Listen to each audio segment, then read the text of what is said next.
पूछला चूड़िया कंगनवा हो, झूठ जानी बोली हाथ सजनवा हो। ए राजा पूछला चूड़िया कंगनवा हो, झूठ जानी बोली हाथ सजनवा हो।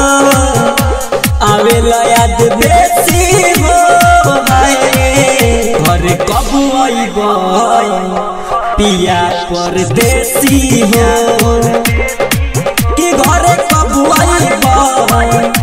बोलम परदेसी हो।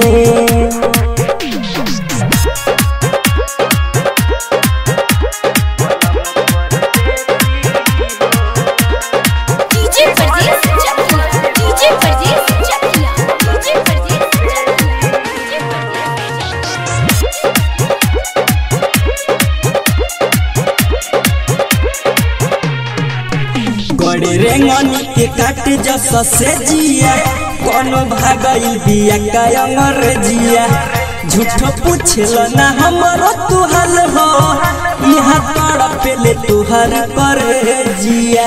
गड़े रेंगनी के काट जस से जिया, कोनो भागई बिया कायंगर जिया।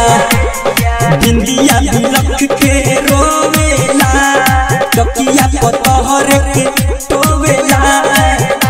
देवेला कलेसी हो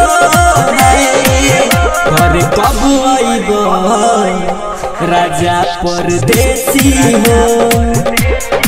कि घर कब आइबो बोलम परदेसी हो।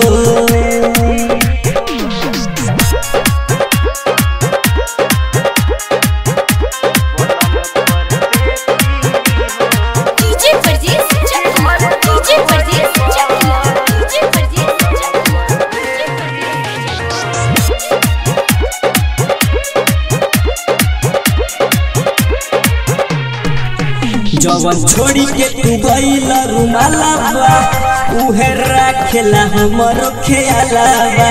गजरा के कलम तनी बुझा, ओठा लाली करेले सवालावा। जवन छोड़ी के तू गइल रुमालावा, उहे राखेला हमरो ख्यालावा। कोइनी हम कवन कसुरावा हो, कृष्ण जिया बड़ा दुरावा हो।